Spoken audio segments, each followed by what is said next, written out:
Hey everyone, this is Derrick Broze with the Conscious Resistance Network, and today this is episode 159 of the Conscious Resistance Live, my semi-weekly podcast where I bring you the news and important information that you're not going to hear not only in the corporate mainstream, but in the so-called mainstream alternative media, where they just regurgitate mainstream talking points and trending topics from social media and don't do any actually investigation or researching or digging to try to find you the hard truths that I think you're really after. Not only that, but here at the Conscious Resistance, we try to bring you the hard-hitting investigative journalism information combined with consciousness, with awareness, with a deeper understanding that we are in a spiritual war and trying to bring all that together and focus on solutions. So welcome everybody who's joining us tonight. Super excited for tonight's show. Excuse me. I'm super excited for tonight's show. We have 4 stories tonight that we're going to be getting into that are really important. We're going to start with my investigation into the situation developing in Mexico that you may have heard about with biometric digital IDs potentially incoming. We're going to talk about the Trump EPA's decision to continue the Biden EPA's appeal of the historic fluoride ruling from last year, which I told you guys was coming. We're also, of course, going to talk about Ghislaine Maxwell and the latest in this Epstein saga and the potential for Trump to pardon Ghislaine Maxwell. And then we're going to end up with a big announcement that happened this last week relating to AI, technocracy, and the Trump administration that you might have missed or just might not fully understand the implications. But before we get into all that, we do have a few announcements, a couple of things that I want to share with you guys first. The big first one is that I have signed an agreement, a partnership with the platform, the streaming platform, the podcasting network called Civil. And we are now going to release the Volume 1 and Volume 2, the final episodes of the Pyramid of Power series on their streaming platform. And I put out a video earlier this week that you might have seen, but if not, let's go ahead and just play that real quick and I'll be right back. Hey friends, this is Derrick Broze with the Conscious Resistance Network. As you all know, I've been working on completing my documentary series, The Pyramid of Power, for the last 5 years. And we are now at the stage where we're going to be releasing the final episodes, Chapter 17, which we actually split into 2 parts, Volume 1 and Volume 2, because it ended up being about 3.5 hours long. So we trimmed it down. Part 1 is about 50 minutes. Part 2 is going to be 1 hour and 45 minutes. And I'm so excited. The script's already done. Part 1 is already completed. I've watched it. It's amazing. And we're about to get to work on Volume 2. But I'm so excited to share with you guys that I am now going to be partnering with this brand new streaming platform and podcast network called Civil. They're an organization that, much like me, is dedicated to helping advance humanity and civilization by promoting voluntarism, by promoting the idea that all relationships should be voluntary and consensual, and speaking against coercion. They're all about promoting ideas that advance humanity, and I really do love that. So Civil is an app. It's a platform that you can access through your phone or, of course, through your television, through Roku, through Apple TV, through Fire, and there's several other ways to do so. And they host all kinds of content. They've also done live streaming of events like Freedom Fest, as well as an event I spoke at in Sedona, Arizona last year. That's where we first got connected and just really started talking about how we might be able to support each other and collaborate. The big announcement is Chapter 17 of the Pyramid of Power is going to be streaming exclusively. It's going to premiere exclusively on Civil starting August 1st. That's next Friday. So if you want to be the first people to watch the conclusion of my series, you're going to want to sign up for Civil. And there's several ways to do so. They have 3 different tiers. One is just a free tier where you can sign up and use their app and you can watch content that they have available there for free and just support them that way. But if you want to get access to the Pyramid of Power, Chapter 17, you're going to need to sign up for either the 2nd or the 3rd tier. The 2nd tier is for $5 a month, and that gives you limited access to most of the programs and things they have there, including Chapter 17 of the Pyramid of Power. And then they have another level, which gives you full access to all their programs, all their podcasts, everything that they have available for $50 a year. And I think it's a great value. Like I said, I'm super excited to be partnering with them and working together. What I'm most excited about is the potential for people who don't know who Derrick Broze is or the Conscious Resistance or the Pyramid of Power to be able to find this and watch it on their Roku, on their Apple TV, on Fire, or wherever else using the Civil app. I think this will really open the doors to getting my work in front of more people. because not only are we going to be hosting the entire series, so it won't just be chapter 17. You'll be able to watch all 16 episodes, which are available for free right now. You'll be able to watch those from the comfort of the Civil app on your TV or wherever else. But we're also going to put some of my talks and presentations on there. And we're going to be putting exclusive content that has not been released at all anywhere else yet, including a never before seen interview that I did with G. Edward Griffin, who is the OG conspiracy researcher who was one of the first people to blow the whistle on the Federal Reserve, and he's now in his 90s. Well, I interviewed him a couple of years ago, and we went really deep. He told me his whole life story about how he got involved into activism and journalism and investigations. I haven't released it anywhere. This will be released later in the future on DVDs and USB drives for the Pyramid of Power. But if you want to get it before anybody else and see this really empowering and informative interview, then you're going to want to sign up for Civil. So just to be clear, it's CIVL.com. That's Civil, CIVL.com/TCR for the conscious resistance. So CIVL.com/TCR. Go there. You're going to see my face and a landing page and another video breaking this down. And you can sign up and you can be the first people to see this before anybody else. You can see the interview with G. Edward Griffin. You can get other behind the scenes content. And of course, you can watch the conclusion of my documentary series, The Pyramid of Power, before anybody else. Now, I want to make it clear.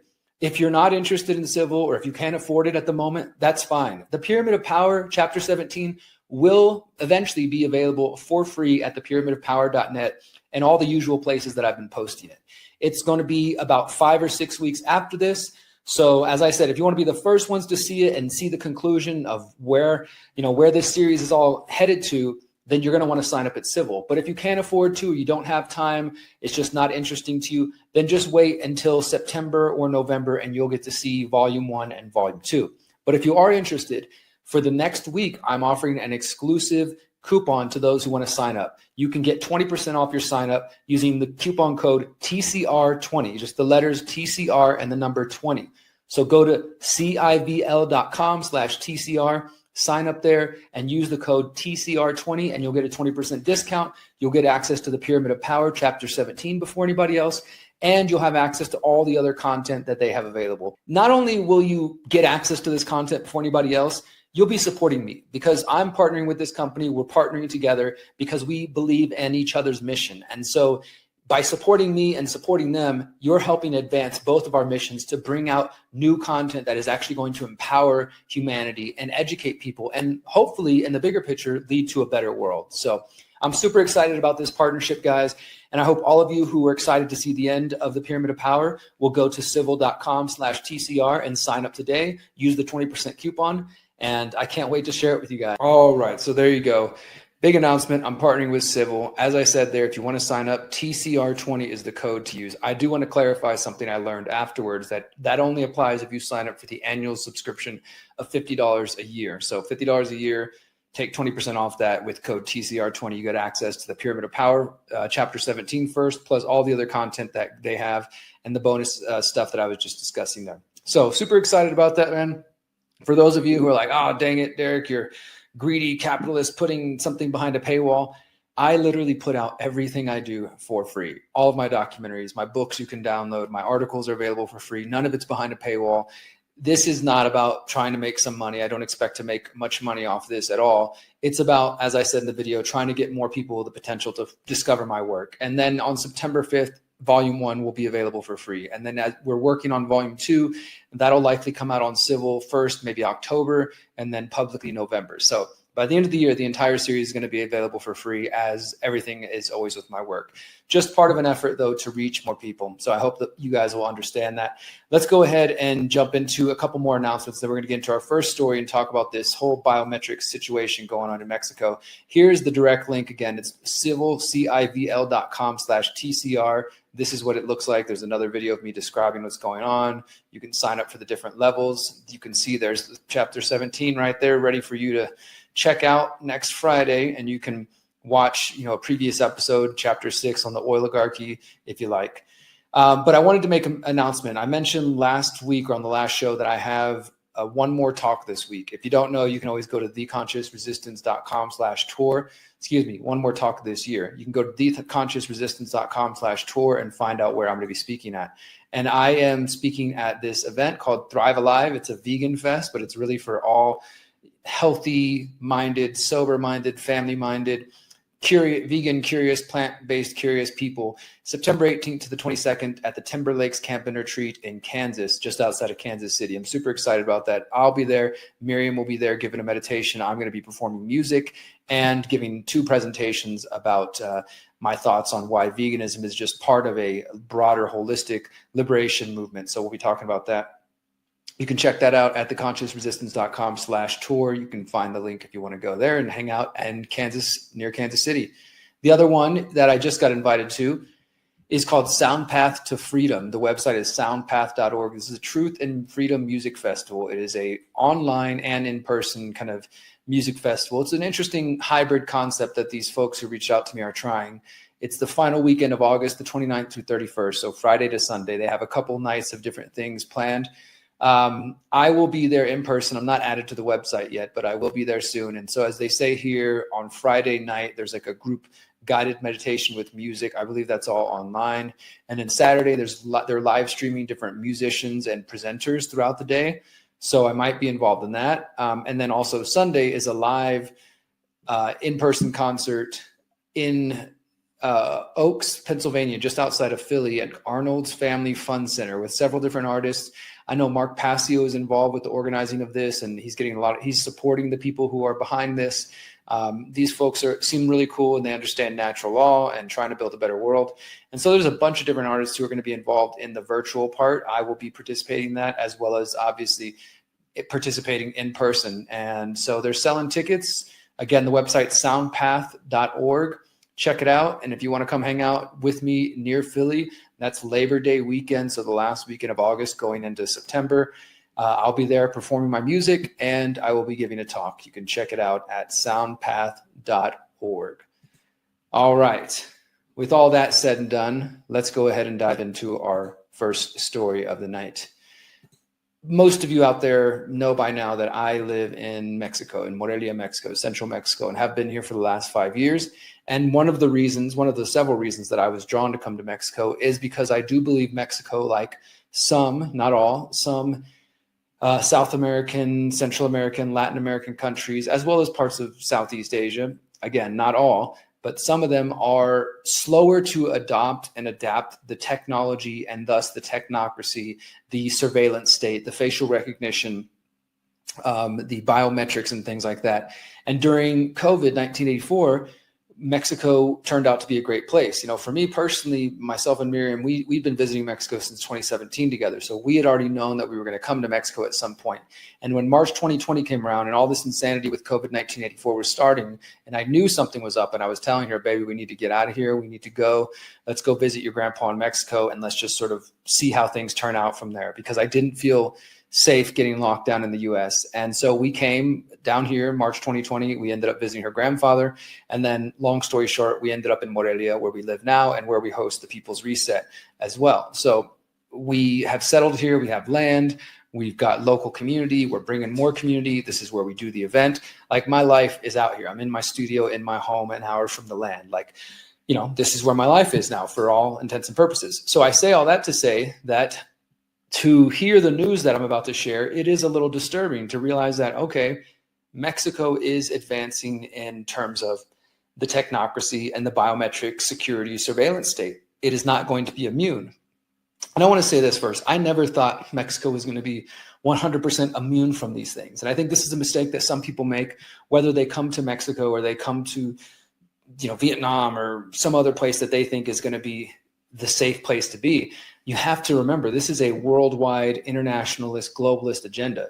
Going from one country to the next, if you're coming with a sort of, I'm running away from Canada, from the US, from the UK, from Australia to Mexico, I think you're already starting off on the wrong foot. You shouldn't think of it as running away. I don't think about what we did as running away. I think about that we came here because Miriam has family out here, the culture, its affordability, the food, the people, all these sorts of things, right? And yes, it was a bonus that during COVID 1984, Mexico ended up being one of the only countries in the world that had no quarantine requirements, test requirements, vaccine requirements.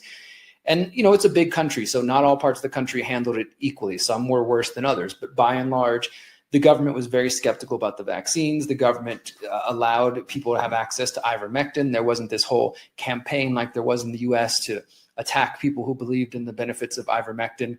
So by and large, Mexico was a better place to be during COVID 1984. That doesn't mean we didn't see any weird things. I mean, there were times at the mall, for example, where we saw them using the tablets and people just staring into the tablets, and it would scan their face and turn red or green, you know, to tell them if they had COVID or if they were safe to go in. We started seeing the rolling out of that stuff, and that was like, okay, that's a little scary.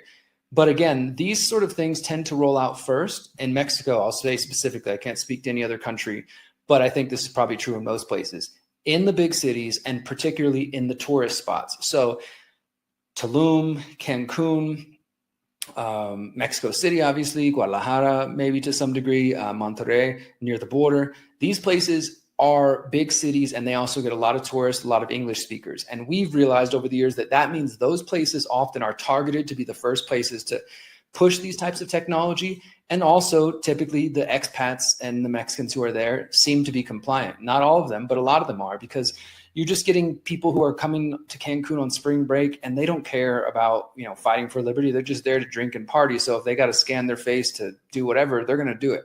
So there were some places that we saw the technological, technocratic advancement, but it definitely wasn't, by and large, it wasn't the whole country. Where we were at, it was a little bit shut down, but never completely fully. And even when the government announced shutdowns, it never held. It didn't stick. And one other point before we get into the details of this story, there was also reports of various indigenous communities, small indigenous communities in very rural mountain areas of Mexico that were rejecting the COVID vaccines and that were telling the government, like, don't send the doctors in here because we can't, you know, we're not going to respect them. We're not going to guarantee that they're going to get out alive or be safe and things like that, because they have a distrust of the government and they didn't want the COVID shots to be forced on them. So I actually did reporting during COVID where we went and traveled to these towns and were able to meet with some of the locals, some of the elders, some of the leaders. They didn't want to speak on camera, but they did say as much, that they didn't trust the government. People were out there living like COVID wasn't even a thing. Was it a thing? And so there's a lot of parts of the country that I think are resistant and ignore what the federal government does. So I want you to keep all of what I just said in mind as we go through this story, because Mexico is one of those unique places that just because the government passes a law or the Supreme Court makes a decision or politicians make proclamations, it doesn't mean that it actually affects the day-to-day life in reality. And that could be good or it can be bad, because one example, the Supreme Court a couple of years ago actually said that cannabis was legal and that people have a right to, you know, use it or possess it. But that doesn't mean the average cop on the street won't harass you over weed if you happen to have cannabis on you, right? So that's one example. In the reverse, they pass new laws about biometrics and trying to advance biometrics and take steps towards digital IDs. Will that play out in reality? Will that affect the average person on the ground in their real life? Well, we're about to find out. So let's go ahead and get into this new article. So this is my latest article for thelastamericanvagabond.com covering the situation. Published it just this last week. Mexico moves closer to biometric ID. Will the people comply? Privacy advocates are warning that a package of new laws recently passed in Mexico are a dangerous step towards requiring digital ID for all interactions.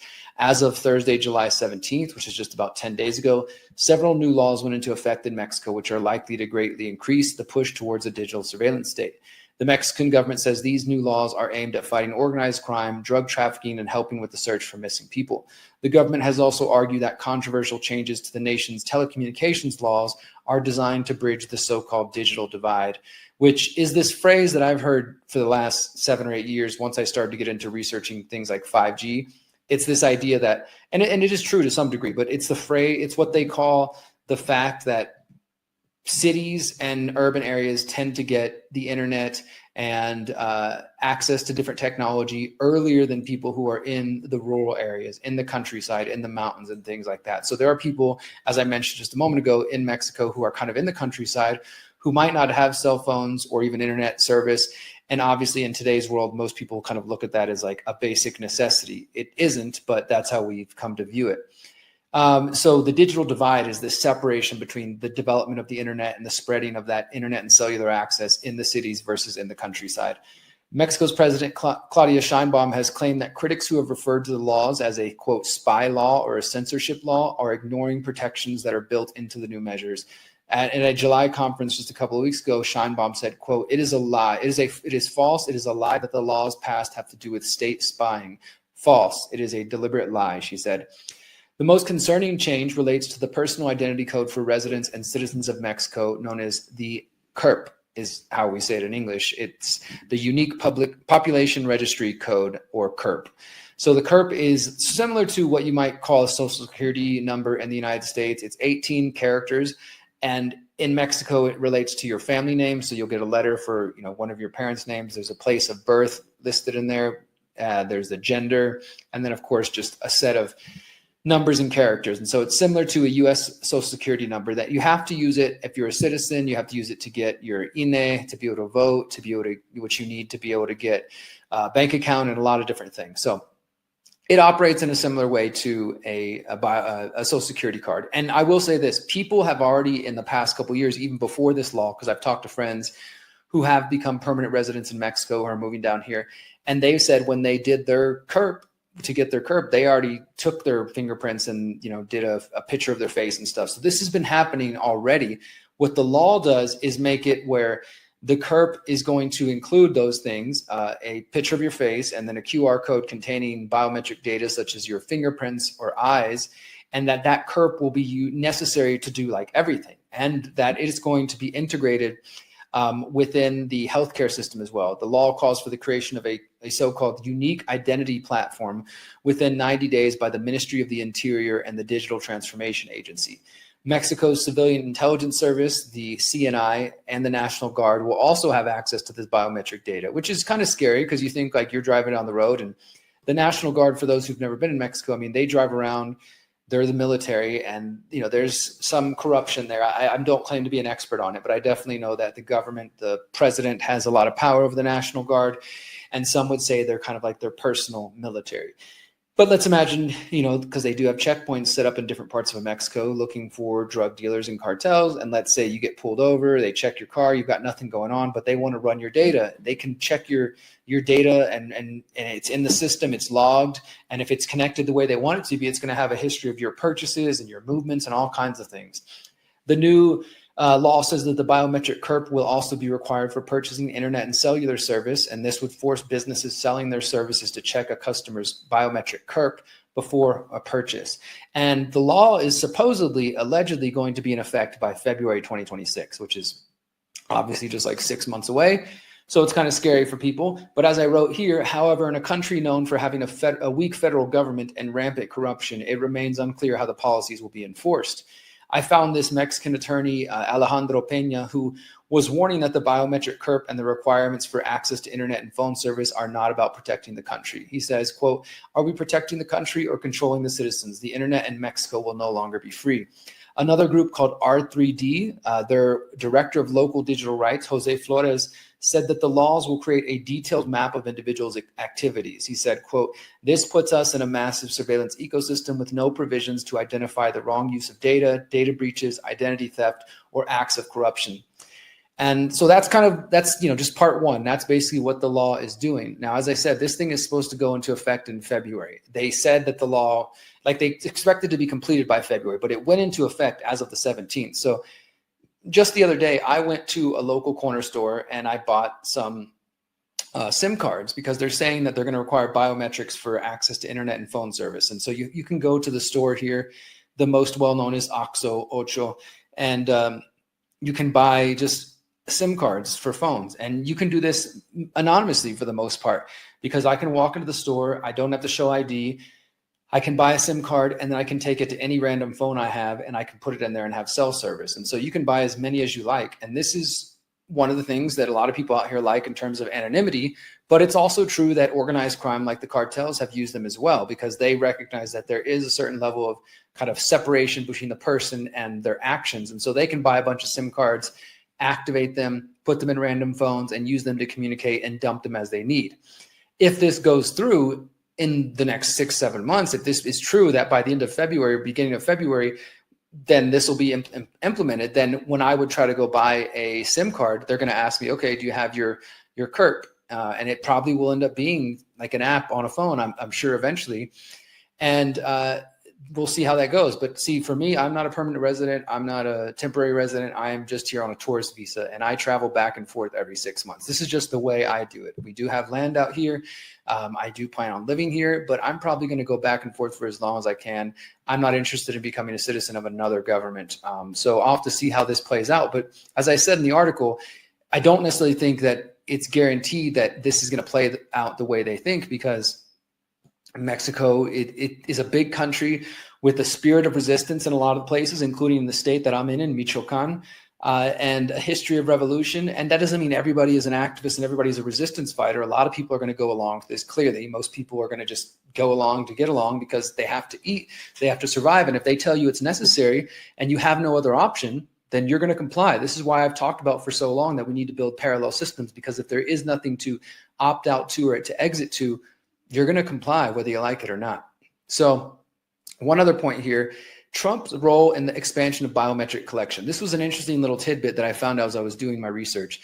The new laws could allow Mexico's security minister to establish data sharing agreements with other countries, including a potential deal with ICE in the U.S. to hand over biometrics of suspected illegal immigrants who enter the U.S. from Mexico.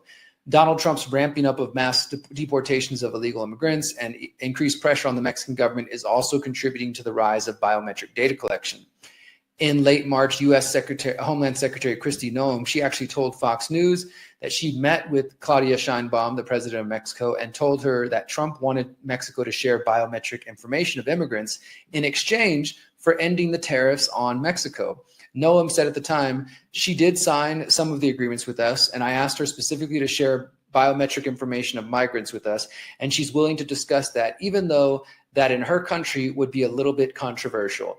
And this came shortly after Kristi Noem of the DHS had already facilitated agreements between the United States and Colombia for signing a, quote, statement of intent for biometric cooperation to manage migration. And at the time she said, quote, today we have signed a statement of intent for biometric cooperation, and it will reaffirm our strong and resilient and enduring partnership.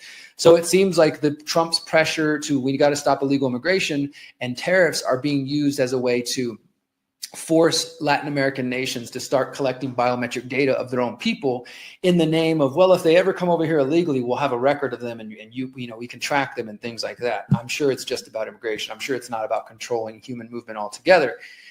Oh, yes. So one other piece here, the telecommunications law that could lead to censorship. Again, they're saying that requiring the CERP to verify a person before they give them internet or cellular access.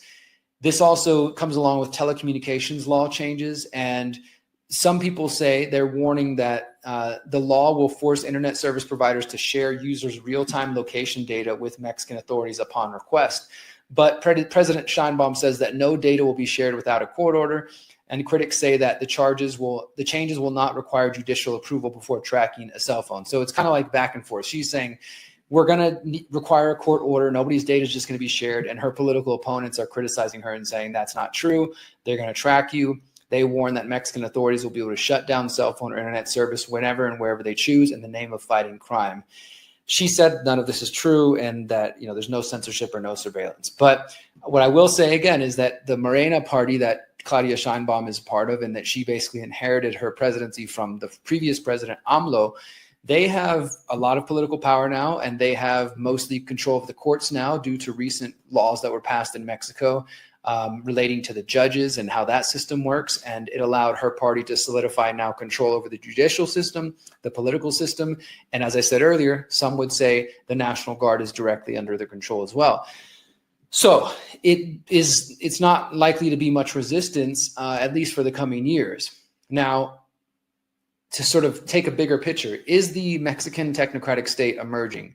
In 2021, I asked in this article, is the technocracy coming to Mexico, in response to similar developments that were happening back then when they had a different plan where they were proposing to put millions of cell phone users' data in a biometric database. The bill also would require telecommunications company to install biometric equipment anywhere that cell phones were sold. Now that didn't progress, but obviously these new bills are essentially pretty similar. I also talked about how there was a law that was being approved at the time that could lead to a national ID system. Then I reported in 2023 how companies like the Thales Group, the World Economic Forum, and the United Nations were pushing for digital ID programs in Mexico. And I noted that the World Bank and the United Nations have been funding these programs through the ID4D initiative, which stands for Identification for Development, and that the World Bank funded digital biometric ID programs in Mexico as part of their efforts to complete the United Nations Sustainable Development Goals and Agenda 2030, to get all these people into the banking system and on a digital ID by 2030. So you can kind of see that this is a part of a larger effort. And this is why I was saying, like, Mexico is not immune to these kinds of things. And so there's a lot of people in Mexico, especially expats and people who moved here, who are like, oh no, I can't believe I came here and now this is happening. I'm getting the heck out of here. And I think that's a problem, this idea that we should just, if something bad happens in one place, we just run away and just go to the next place. Look, I do think that for the most part, the U.S. is a lost cause. I go back there to visit family, and I also go back and I organize protests and I try to push back where I can in the U.S. But I see Mexico as my home now, and I want to continue to fight and push back here and organize with Mexican activists where I can. But I didn't come here to run away from the bad things in the U.S. I came here to build the life that I want. And that's what I want to invite people to think about. Don't think about it as like you're coming from one place to the next to run away, to hide. Like, it needs to be more than that. It needs to be based on more than just trying to run, and it can eventually just, keep avoiding things. At some point, you got to find home. You got to plant your roots, and you got to say, this is where I'm at and this is where I'm staying. And I'm going to build community here. I'm going to focus on solutions here. And I'm going to resist this agenda everywhere I can. Because you can't run forever. I mean, you can, I guess, if you got the money and the resources, but eventually you're going to get stuck somewhere and you'll have no roots and no infrastructure and no relationships and things built because you just kept on running. So my advice is don't run. Don't think you can just run away from everything. Now, that doesn't mean if you're in a tyrannical situation or you're in a place where shit was crazy during COVID, you shouldn't consider moving. That's part of the exit and build strategy. Some people exit from one tyrannical place and they build another place where they think that they might have a better luck. But don't be always in this running mentality, running away, escape mode. I think that's a big problem. So the final segment here of this article, I say, what do these changes mean for the tens of thousands of foreigners who emigrated to Mexico over the last 5 years? Many people were inspired by Mexico's mostly relaxed response to the COVID-19 panic and decided to move their lives to the developing nation. Others have believed that Mexico's slower pace of adoption of emerging technologies meant that the nation would not embrace technocracy as rapidly as their northern neighbors in the US and Canada or Western Europe. However, despite the passing of these laws, it remains to be seen how the situation develops on the ground. The Mexican federal government is notoriously inefficient and lacks infrastructure and manpower to enforce this across the diverse landscape of the country, particularly in the rural areas. If there is to be a true resistance to the advance of the biometric security state, Mexicans and foreign expats must come together to form alliances to combat these invasive practices. And that's what I'm going to focus on. One thing is for certain, whether in Mexico or in any other nation, the only thing preventing the rolling out of the technocratic state is for the people to organize, to resist, and to opt out where possible. Without resistance, Mexico is destined to become yet another nation under the grip of the international surveillance grid. So that's what it's looking like, guys. I mean, I can't say it's looking super great, but it's also that all is not lost. You might have been seeing these, stories and headlines going around, and oh my God, Mexico's lost. It turned into digital ID. And like I said, just because the government says something on paper doesn't mean it affects everyday life for most people. And we're going to keep pushing back and fighting one way or the other. We're not going to give up just because the government claims they're going to implement some biometric system. I'm definitely working with and partnering with activists now more and more, where that's our focus now, is how do we partner with activists who are on the ground, who care about it. And thankfully, during COVID-1984, a good number of people did stand up and get organized. So we're starting to work with those people, and we're going to keep fighting no matter what, whether in the US or Mexico or elsewhere. So stay tuned, guys. We'll be right back. Are you using your phone, or is it using you? Rise above mass surveillance and discover a phone that protects your privacy and communications.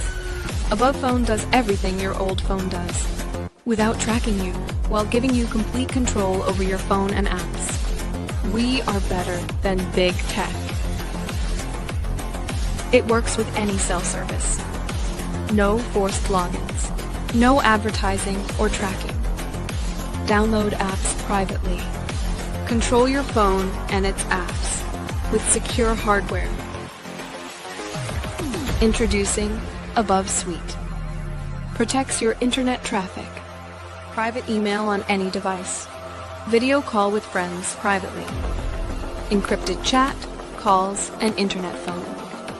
Protect your searches and get results. Don't worry if you're new. Every phone includes a free 45-minute live call. You also get free email and chat support, free guides, and video courses. We can take back our technology.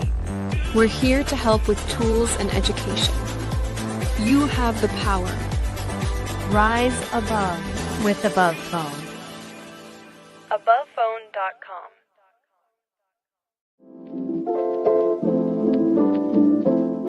Our power is in our voice. Our power is in our thoughts. Our power is in our actions. Our power, it's already innate in who we are. We are the earth. We are the sky. We are the trees. We are our ancestors. We are the future generations. We are all that is.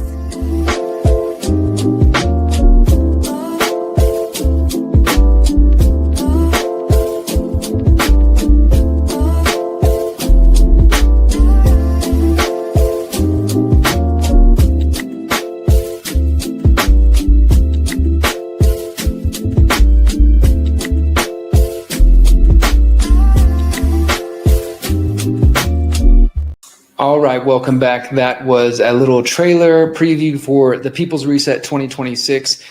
Super excited about this, guys. I can't wait to have some of you out there. I hope those of you who are watching would actually come in person. It's so great when I actually meet people who pay attention on the internet and actually come hang out in person with other like-minded people, and we do cool stuff together.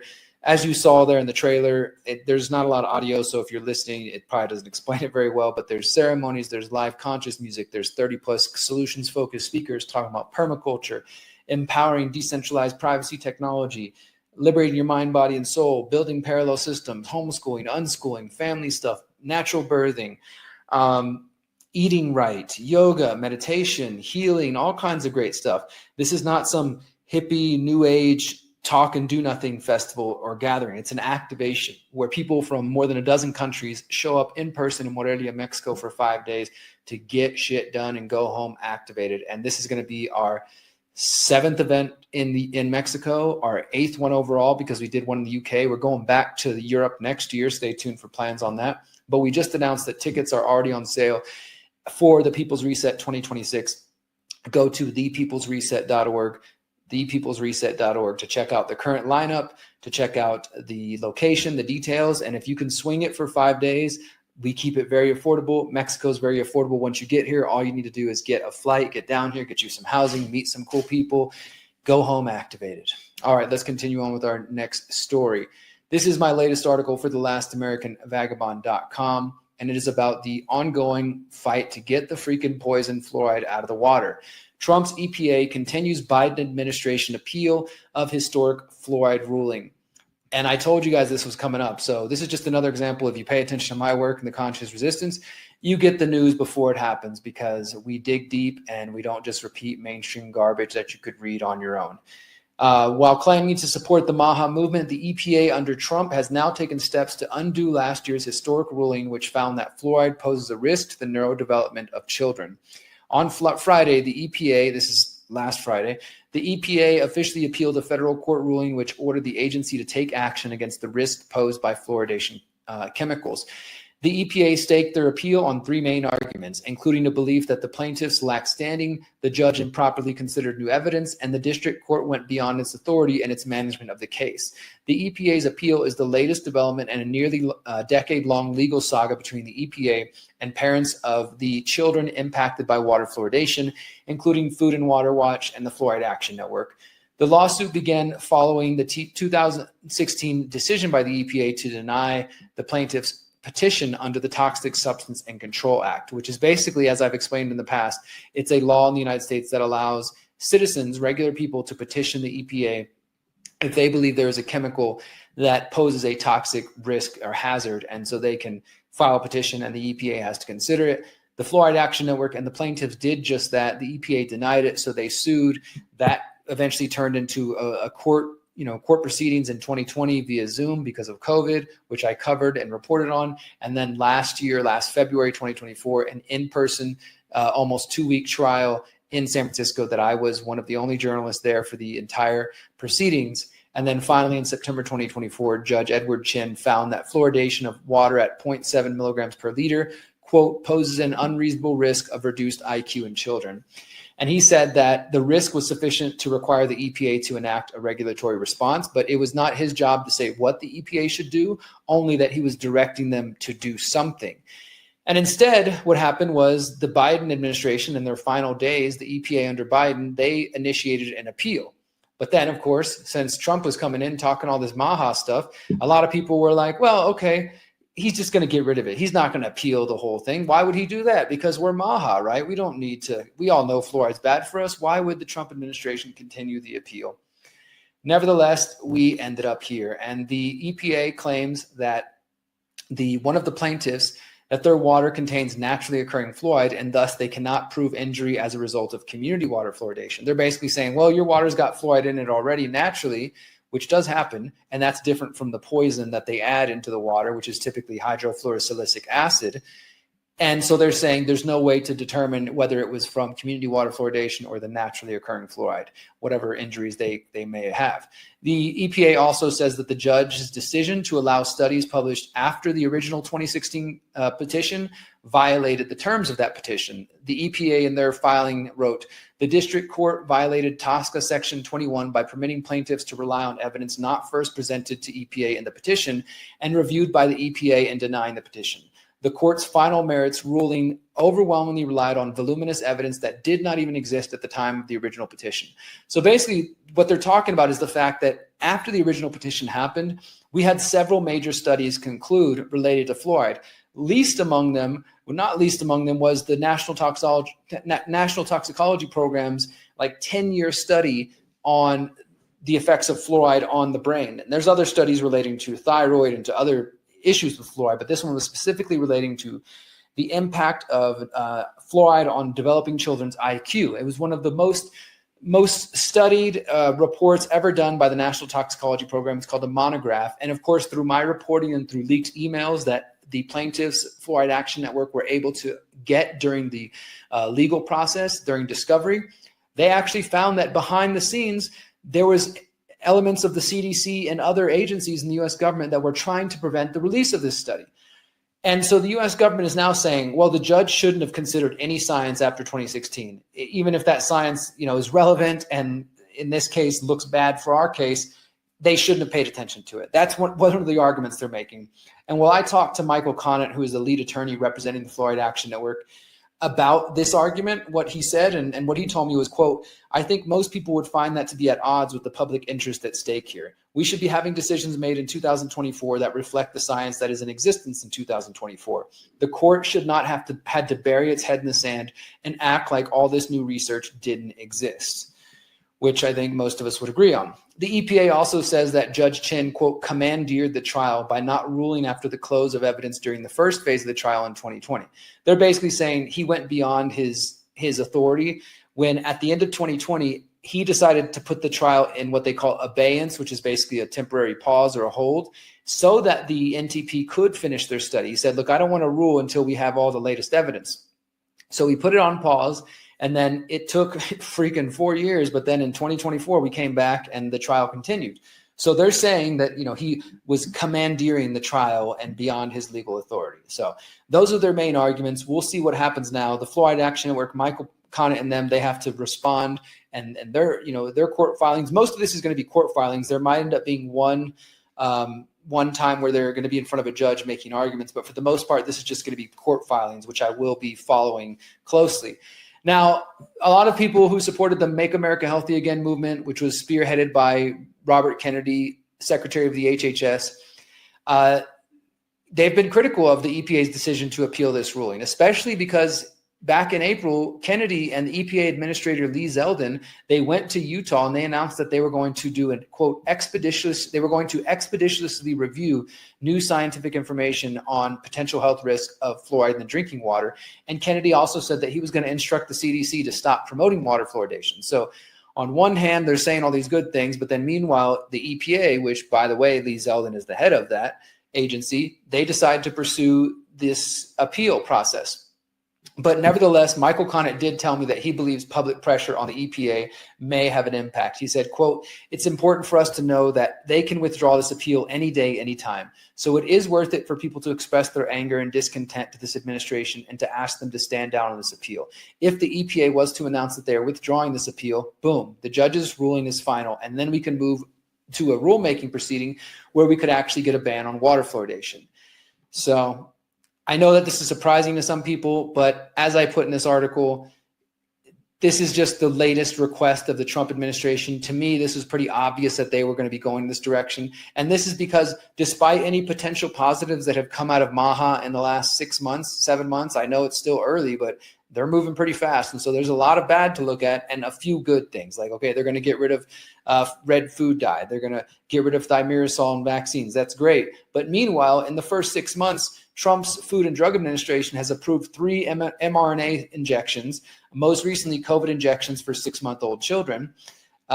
Kennedy has also sent mixed signals regarding his position on vaccines, saying things like he supports the MMR vaccine, while also saying he wanted to study the connection between vaccines and autism. And as I said, promoting the MMR injection that he previously spoke against. And then just this last week, the U.S. House of Representatives approved a measure which would actually keep the EPA from labeling pesticides. So I know that that's not all directly under the responsibility of Kennedy, but it does show that the Trump administration is not united on the so-called MAHA agenda. And in some ways, it's more of business, business as usual, more of the same. Nevertheless, you guys can count on me. You know that I will continue to report on this story because fluoride is something that I've been researching since 2010. And obviously, I became fairly well known for my reporting on the fluoride trial because I was the only person there. And I want to continue to follow these developments. So I do appreciate everybody who is supportive in that manner. And we're going to stay on it. We're not going to let it go. We're going to keep pushing on this. And I encourage you, for whatever it's worth, to put pressure on public officials and people in your area to make it clear that we want fluoride out of the water. I think this is also why we still need to focus our efforts locally and not just think that Donald Trump and the MAHA movement, now that they're in power, the federal government's going to ban fluoride, so we don't have to do anything. We can just sit back and chill, and then the fluoride will get taken out of the water. I think we should follow the example of activists like Justin Harvey in Florida, who I interviewed a couple months ago, and he told me how he has basically helped Florida get rid of fluoride out of so many different cities and counties, even before they did a statewide ban. And I believe even if the state hadn't taken that step, Justin and his allies, they would have eventually got fluoride banned county by county, city by city, state, eventually the entire state. I think that is the best way to go because I do believe in decentralization. And that means that in some areas, in some places, people might want fluoride and other places they don't want it. So I don't want the government telling me, what is the best situation to do. If people want fluoride, they should drink fluoridated water. If they don't want it, they shouldn't have to be forced poisoned by it, of course. And that's the whole crux of the matter is the poison should have never been in the water in the first place. So at the end of the day, it's a good move if we can get it out of the water. All right, let's go ahead and continue with our next big story. We got Ghislaine Maxwell. Can you believe it, guys? 2025. And they're saying Donald Trump might give the second, or was she the first in command in the Epstein network? Some would say she was above Epstein and actually the one guiding things. She was the madam. Ghislaine Maxwell is actually being considered for a presidential pardon if she shares information with the Trump administration. And this is just the latest in the saga of the last few weeks as Trump stuck his foot in his mouth and told MAGA and everybody else to shut up and stop talking about Epstein. And people aren't shutting up and they're not going away. And so it seems like they're trying to pacify and satisfy the people who want the truth. And I do get it that, look, the conspiracy theorists, there's probably nothing you can say to satisfy them one way or the other. But Trump and his team, they built this up by claiming they were going to go in there and get the truth about things like Epstein. And now they're in there and they're just, they're bullshit. And so people aren't having it. But this week, Ghislaine Maxwell's attorney met with some officials from the Department of Justice. which, by the way, his name's Todd Blanche, and he is actually a former attorney for Donald Trump, which is interesting. Top DOJ official Todd Blanche meets with Ghislaine Maxwell in Florida. This was just yesterday, Friday. Todd Blanche, the second highest ranking Justice Department official, met with Ghislaine at the U.S. Attorney's Office in Tallahassee on Thursday to discuss Jeffrey Epstein. David Oscar Marcus, her attorney, declined to comment on the substance of the meeting, but he told reporters outside the office that there were, quote, a lot of questions and we went all day. Quote, and she answered every one of them. She never did say, I'm not going to answer, never declined. This is the first time that the government has asked questions. So we were thankful that the Deputy Attorney General came and asked her questions. It's the first time the government did it. So it was a good day. And then on Thursday night, that Todd Blanche, again, the DOJ attorney, he wrote that he met with Maxwell because he met her Thursday and Friday. And he said, I will continue my interview of her tomorrow. The DOJ will share additional information about what we learned at the appropriate time. And of course, Maxwell is currently serving 20-year sentence at a low-security federal correction facility in Tallahassee. She was convicted in 2021 for helping Epstein recruit, groom, and abuse underage girls. As I said, though, some of the women have said that she was one of the worst abusers and that she was part of forcing the young girls and manipulating them and coercing them to be abused by Epstein. And not only that, she participated in the abuse where sometimes, they were jerking off Epstein and she was right there jerking off herself with it. Like there's numerous accounts of that where the girls and young women, because again, we do have some under 18, we do have some over 18. So I say young girls and young women. They specifically say that Maxwell was involved in this.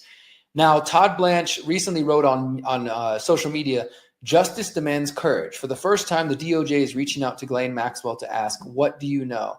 And he said that he intends to meet with Pam Bondi soon. No one is above the law. No lead is off the limit. So that's kind of where things are at. And then we got this other report here that says Ghislaine Maxwell received limited immunity during meetings with Deputy Attorney General, according to sources. So this hasn't been confirmed, but it's starting to make the rounds. It says Ghislaine Maxwell, whose sources told ABC News initiated the meetings with the DOJ, answered questions for about 9 hours over 2 days after being granted a limited form of immunity. The immunity allowed Maxwell to freely answer Deputy Attorney General Todd Blanche's questions without fear that her responses could be later used against her. So they're already giving her immunity in the sense that if she reveals something that gives them something they can use to shut up MAGA, they're going to let her off the case even if she was involved in it.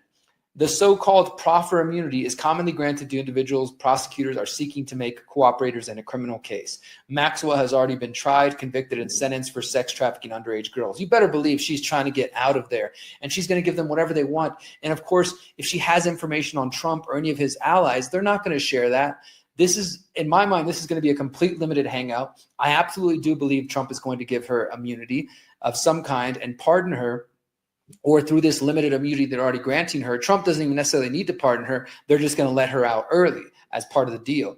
So Trump doesn't have to take the heat of giving her an actual pardon, but still they basically struck a deal with her. The DOJ did not respond to a request. The lawyer for Maxwell did not respond to a request. And David Marcus, the attorney for her, said there have been no asked and no promises yet.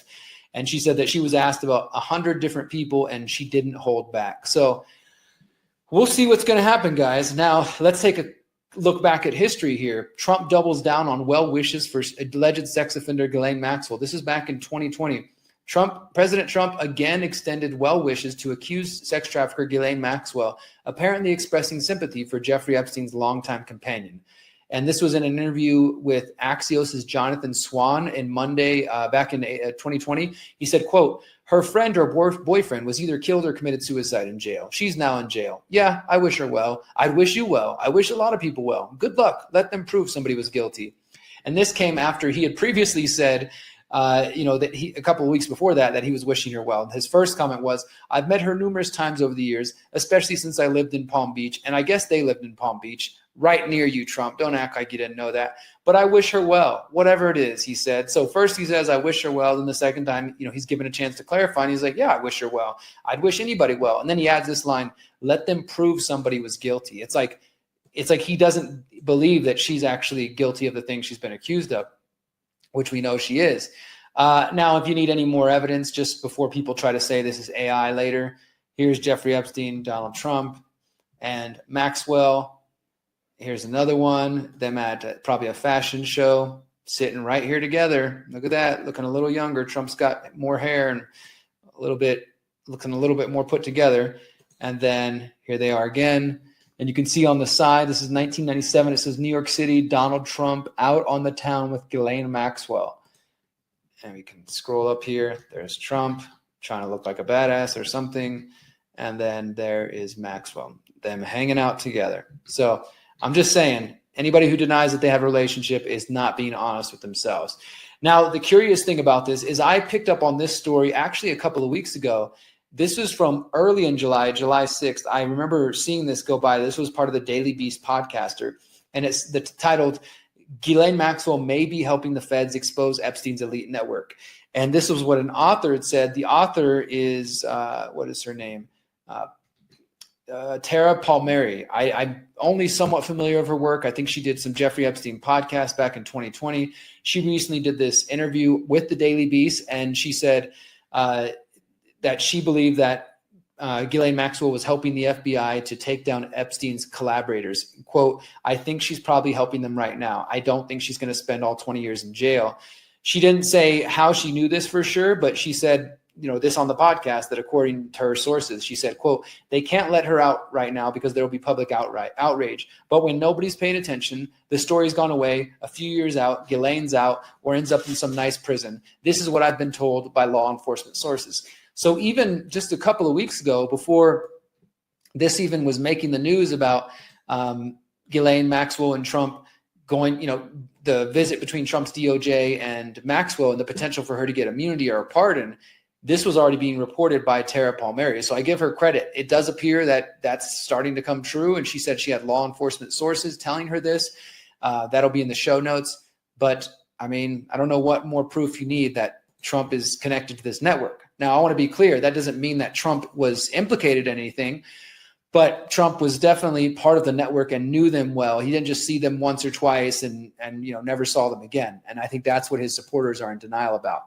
Now, before we wrap this story up, I do want to play a clip here. This is a clip with attorney Bradley Edwards, who is the one that I interviewed back in 2018 at one of the hearings related to Jeffrey Epstein. You guys have probably seen this interview I did with Brad Edwards because a lot of MAGA media take the clip, and I think they take it out of context. They take these words that Bradley Edwards said to me, and they say, see, look, he says that Trump's the only one that ever called him back and gave him information about Epstein. So clearly Trump is not involved. And look, I'm not obsessed with trying to prove that Trump was involved in Epstein, but I don't think we should deny it. The man is obviously in a position of power. He's president, and he knew both parties very well. Epstein supposedly killed himself. Jean-Luc Brunel, who was the French connection, supposedly killed himself after he got arrested shortly after Epstein. And Maxwell is alive in this prison and now is about to get some sort of immunity. Trump was tied and connected to many of these people. He should be questioned as well. So I have no reason to believe that anything that comes out of Ghislaine Maxwell's mouth is going to be the truth and nothing but the truth.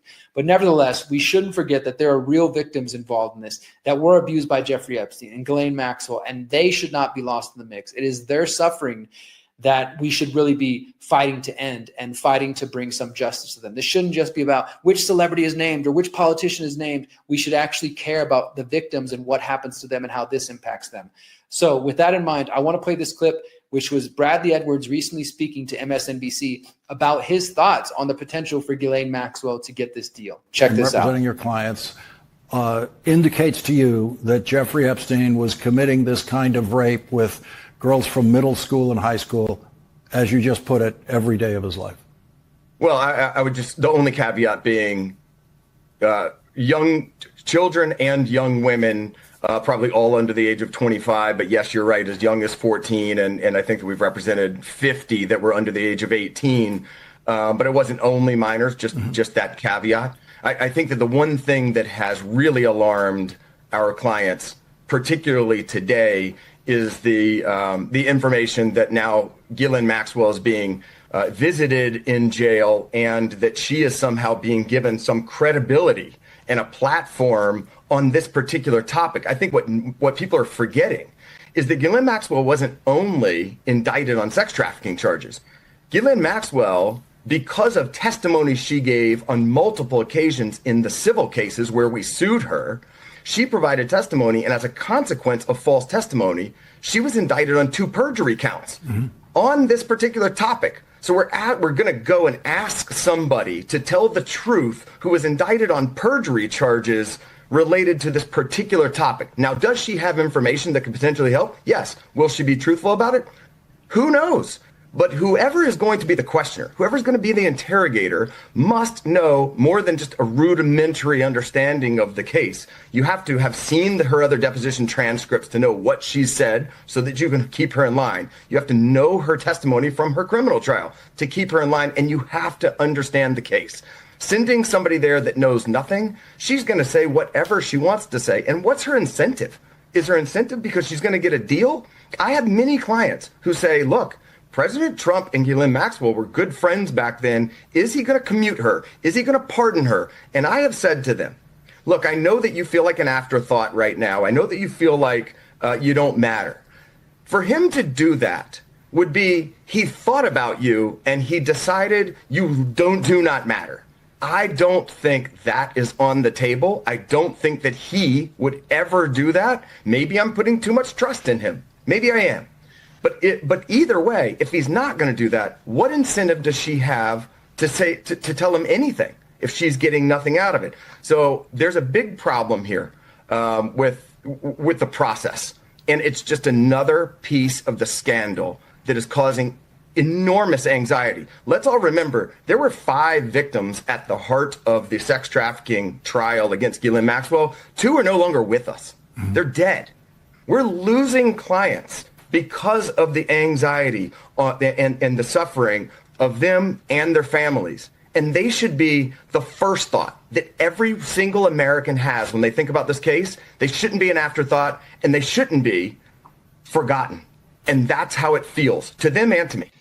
As I said, this should be about the victims. And if you guys want to know more about my work on the Jeffrey Epstein network, I encourage you guys to go to theconsciousresistance.com, look at our categories, and you can see the Epstein network and all the work I've done over the years, including looking at Ghislaine Maxwell, Jean-Luc Bonnell, who is Ghislaine Maxwell. This is an important report. I will put this one in the show notes to actually get to know who she is and her family and everything like that, and about the Epstein co-conspirators. All of that can be found at theconsciousresistance.com, because we've been following and investigating Jeffrey Epstein since 2016. We're not new to this. We're not going to blow smoke up your ass about, Trump is not implicated. And even if Trump isn't implicated, this isn't just about Donald Trump. It's about getting the truth out one way or the other. I'm not solely focused on Trump, but because he is president and because he knew these people well, we shouldn't act like there's no reason to be suspicious of everything Trump is doing and the way he's speaking about Epstein and the way he's telling people to stop paying attention to it. Stay tuned. We'll be right back for our last story. So I've recently partnered with my friend Sean Hawkins of the company Cultivated Mind. He focuses on organic mushroom extracts, which are designed to help you physically, mentally, and maybe even more than that. I've just been testing them out recently. You may have seen my interview with Sean discussing this. We went over some of the specific benefits of the various types of mushrooms that Sean uses. I think it's a really exciting product to be a part of, because not only are they organic, they're non-GMO, but if you know anything about mushrooms, as more and more of us have been learning about the benefits of mushrooms, not just psychedelic mushrooms, but all types of mushrooms, then you understand that they are a great boon to your health. So Sean recently hooked me up, and I've been trying the Brain Squared, which is for gut pea flower extract, ashwagandha. I also recently picked up the Radiant Energy, which is for pre and post workout. So I go to the gym 3 or 4 times a week, and now starting to take these before and after. These feature cordyceps, reishi, and chaga. And finally, he's got Immune Renew, which is obviously for immunity. This one features chaga, turkey tail, reishi, maitake, shiitake, and extract of nattokinase. I encourage you to go visit the website. It is cultivated-mind.com. And of course, we have a special deal and a discount for those of you who want to purchase them through my link at cultivated-mind.com/cm/broze, BROZE. You can check out the link on the screen right now, or wherever you're watching, check out the link below the video. All right, let's get into our last story of the night, guys. This week, Donald Trump made some big news about the advancement of AI and the technocracy really in the United States. So let's go ahead and jump into it in case you missed this, because it really didn't make the news the way I think it should, especially in the independent media. This was on, I think this was Wednesday or Thursday, Trump unveiled his Winning the AI Race, America's AI Action Plan, calling for accelerating the rollout of data centers and for removing federal regulation on AI. And of course, this report says that they will seek the input from the big tech bros. And here is the press release. We'll pull it up. But as I tweeted here, Peter Thiel connected and Bilderberg attendee Michael Kratsios is quoted in the press release. And I've been telling you guys about this dude for quite some while. I talked about it in my my mini documentary, Peter Thiel, Donald Trump, and the Technocrats. Michael Kratsios is the assistant to the president and the 13th director of the White House Office of Science and Technology Policy under Trump. He also is a Peter Thiel acolyte. Here is the official plan on the White House website. White House unveils America's AI Action Plan, Winning the AI Race, in accordance with President Trump's January executive order on removing barriers to American leadership in AI. Winning the AI race will usher in a new golden age of human flourishing, economic competitiveness, and national security for American people. The plan identifies 90 federal policy actions across 3 pillars, which are accelerating innovation, building American AI infrastructure, and leading an international diplomacy and security that the Trump administration is going to take in the coming weeks and months. 90 federal policy actions. There's going to be a lot of action coming up on AI, probably too much for us to keep up. But here are the key policies they talk about. Exporting American AI. The Commerce and State Departments will partner with industry to deliver secure, full-stack AI export packages to America's friends and allies around the world. I'm sure it's got built-in backdoors for them to spy on these other nations who take the American AI. Promoting rapid build-up of data centers, expediting and monetizing permits for data centers and semiconductor fabs, as well as creating national initiatives to increase high-demand occupations. Enabling innovation, removing onerous federal regulations that hinder AI development and deployment, and seeking private sector input on the rules to remove. So think about that. This is literally them allowing the industry to control them, to police themselves. And look, I am a libertarian. I'm an anarchist. I'm a voluntarist who seeks to limit government and shrink government and have government least involved in our lives as possible. And yet I do have major concerns about just letting the AI and facial recognition and data collection industries just go wild and do whatever they want with no sort of input or, just limits from the people or from the government. Of course, I don't expect to trust the government to do it. So we're kind of in a rock and a hard place because doing nothing probably isn't good for us, and just letting the industries just do whatever the hell they want. But also trusting the government is not a good move. And in this case, the government under Trump is going to remove federal regulations that hinder AI development and deployment. And they're going to ask the AI companies themselves which rules they should remove. So I'm sure that's going to end up great. But they promise they're going to ensure that government only contracts with frontier large language model developers that ensure their systems are objective and free from top-down ideological basis. So they don't want them to have any of that woke AI. Instead, it'll be conservative Zionist AI if they have their way. Just because they're saying they're going to support free speech doesn't mean that they're going to be neutral. They're just against the speech that they don't like. They want to push back against that, and they want to promote the speech that they do like. Now, here's the Bilderberg attendee who literally was at Bilderberg just in May, just 2 months ago, who is Trump's director of White House Office of Science and Technology Policy and was a member of one of the Thiel foundations. He worked with Peter Thiel.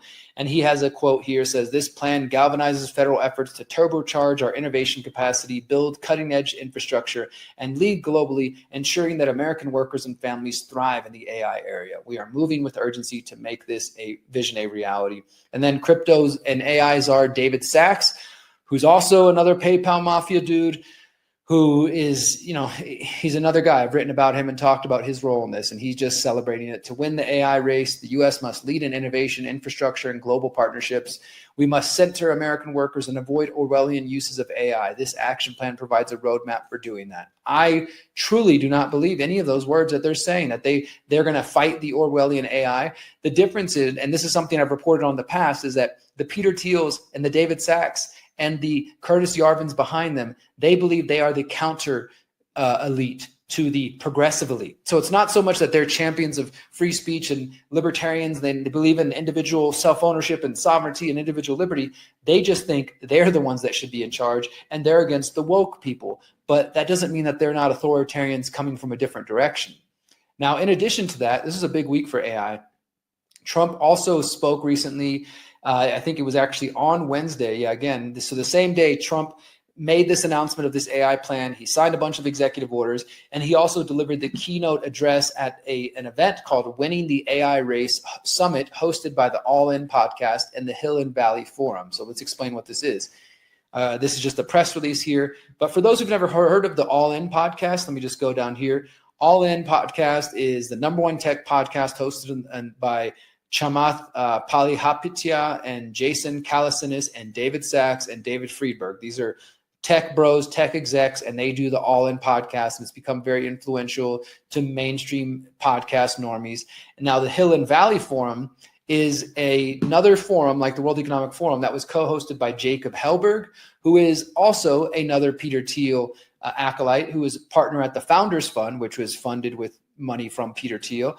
And Jacob Hellberg is the advisor to the White House Council on Economic Advisors, and he's been nominated for Undersecretary of State for Economic Affairs. It's 7 months in. I'm not sure why they haven't actually had his nomination hearing, but nevertheless, this guy is a Peter Thiel connected acolyte, and he is leading the Hill and Valley Forum, and the All In podcast and him came together to host this Winning the AI Race Summit, which Trump was the keynote speaker. And it said that Trump will follow his day one executive order to remove barriers to American leadership in AI, whose principal authors of the executive order include White House AI crypto czar David Sachs and other high-ranking cabinet administration officials. They will participate in a conversation at the event moderated by Hill Valley Forum co-founder Jacob Hellberg. Now, this is interesting. Technology leaders participating in the event include the CEO of Hadrian, the CEO of Palantir, Shyam Sankar, and the partner at Y Combinator, the CEO of MP Materials, and the CEO of AMD. So just big tech bros, but of course the name Palantir stands out, that the CTO of Palantir is there at the same meeting that Trump is delivering this speech. And basically it's like Trump is coming to the big tech AI crowd and saying, hey guys, I did it for you. We're passing the executive order. We're issuing executive orders to remove regulation. We're going to let you guys decide which rules to remove. Don't worry. We're looking out for you. We're definitely not looking out for the American people and what's best for them. We're looking out for you and what's good for your industry. So just more examples. And that's not even to say that like AI in itself is all bad. Obviously, we've had a lot of conversations with this within the Independent Media Alliance. I think overall in the long term, it's going to lead some bad places. It's a useful tool, et cetera, et cetera. But I don't believe the words when they say they're going to fight for free speech. They're going to fight against the Orwellian future. These are the same people who run companies like Palantir, who have received seed funding from the CIA and intelligence agencies, and they want us to believe that we should put our faith and trust in them. I don't think so, my friends. I'm not buying it. I ain't buying it. But Trump is working with them. And yet again, some more reasons why you should not trust Donald Trump. He is likely to pardon, or at least his DOJ appears to be giving limited immunity to Ghislaine Maxwell, the Epstein network. He's telling you to shut up and stop talking about it. He's working with the AI, big tech technocrats to roll out technocracy. Doge was never about making government more efficient to make it responsible to the people, but to make it more efficient for the technocrats. That's what this is about, dismantling of the bureaucracy to remake it into technocracy. It's not about communism versus capitalism. It's about technocracy. And Trump's EPA continuing the appeal of the fluoride ruling. I mean, I don't know how much more examples you guys need, but that's it for today's show. I really do appreciate everybody who tunes in every week. Again, I want to remind you, if you want to know where I'm speaking at, theconsciousresistance.com/tour. I'll be at Thrive Alive Fest in Kansas in September. I'll be at the Sound Path to Freedom event at the end of August in Philly. I'll put all those details at theconsciousresistance.com/tour. We're partnering with Civil now for the release of the Pyramid of Power. We got the People's Reset coming at January 2026. Lots of good things. And my friends, I encourage you to step out of the constant barrage of bad news and insanity. I mean, I didn't even touch on today that there are children starving in Israel. And it's not to say that that's not an important story. It absolutely is. It's also to say that I kind of feel powerless. I don't know what else to do about it other than share fucked up, disturbing pictures of children starving and saying, do you care about this? Why are you funding? Why are you paying taxes? Why are you letting them take your money and use it for these things? And I wish I could do more, but I can only do so much, and you can only do so much. But maybe you can do more. Maybe you can do more than you're even believing right now. I personally am putting everything I have vested in me as a 40-year-old human being who's flawed and who's gone through some things and who has a vision for the future. I'm trying to do everything I can for my own life. I got land. I'm working with community. We're building a food forest. We're building our homes. That's what I'm doing in my personal life. But I'm also trying to promote solutions like Exit and Build and give speeches and give talks and help people find real solutions, use journalism and documentary series and books to wake up people and bring them towards solutions, use music and try to reach people on a deeper level, on a spiritual, metaphysical level, to help them see that we need to do more than just scroll endlessly on social media because we're selling out our ancestors and we're selling out the coming generations. Maybe you can do more. I feel like I'm doing everything I can and I try to do more and more. And I know maybe you're tired, you got kids, you got student debt or credit card debt, or relationships can be stressful, life is stressful, traffic, all of it. I get it. Like, life is hard. But maybe you can do more. That's my final message for tonight, I guess. Maybe you can do more. Maybe you can push yourself. Maybe you can think about the coming generations and not just your moment in this single moment right now, and how you feel and what's going to please you, and feeding your endorphins and just trying to get that dopamine high, but thinking about the bigger picture, thinking long-term, thinking of the 7 generations and beyond, because that's how they have been winning for generations, because they think long-term and we think moment to moment. How many likes do I have? Can I get this girl? Can I get this man? What am I going to eat tonight? Can I get high? Can I get some alcohol? Can I distract myself with TV? Whatever it may mean. And they're thinking long-term. That's what we need to do, my friends. So I want to invite you guys to stop, to center yourself, to think about what you are doing to fight for your family and for yourself in the coming generations, and think, maybe I can do more. And if you can, do it, because we need you more than ever. And that's all for tonight, guys. Thank you so much for listening. My name is Derrick Broze. As always, we're going to end with a conscious music video. My song, Manifesting the Future, just came out a couple of weeks ago, so I'm going to keep pumping it. So no new music video this week, just my song again, Manifesting the Future. I invite you guys to listen to the lyrics. Don't buy into the division. And remember, we are still manifesting the future we want. Their Agenda 2030, their digital dystopia, technocratic prison is not guaranteed. We can create the world we want. Until next time, my friends, remember, you are powerful, you are beautiful, and you are free. Peace.